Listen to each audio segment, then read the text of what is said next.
బులెటిన్లో మరో breaking news చూస్తున్నాం. విజయనగరం జిల్లాలోని గుర్ల మండలం కెల్ల గ్రామంలో నూతనంగా నిర్మించే తలపెట్టిన స్టీల్ ప్లాంట్ కు వ్యతిరేకంగా స్థానికంగా నిరసనలు వెల్లువెత్తుతున్నాయి. స్టీల్ ప్లాంట్ ఏర్పాటు వలన రైతుల భూములు పోతాయని ఆందోళన వ్యక్తం చేస్తూ నాయకులు ఎంఆర్ఓ కార్యాలయం వరకు ర్యాలీ నిర్వహించారు. ప్లాంట్ ఏర్పాటుకు సంబంధించిన జీవో 2021ను రద్దు చేయాలని నిరసనకారులు నినాదాలు చేశారు. ఈ నిరసనలు ఎంఆర్ఓ కార్యాలయం ఎదుట జరిగాయి. 291 ఎకరాలు 350 కోట్ల రూపాయలు డబ్బులతో సహా జీవో ఇచ్చారు. ఆ జీవో మీకు తెలుసా లేదా?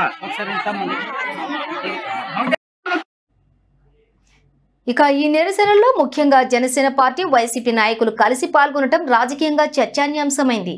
చీపురుపల్లికి చెందినటువంటి జనసేన నాయకులు పార్టీ అధిష్టానం నుండి స్పష్టమైన ఆదేశాలు లేకపోయినా నిరసనల్లో పాల్గొన్నారు. రాష్ట్రంలో అధికార కూటమిలో భాగస్వామిగా ఉన్న కూటమి ప్రభుత్వానికి వ్యతిరేకంగా వైసీపీతో చేతులు కలిపిన నిరసన తెలపటం పొత్తు ధర్మానికి తూట్లు పడవటంగా విమర్శలు వస్తున్నాయి.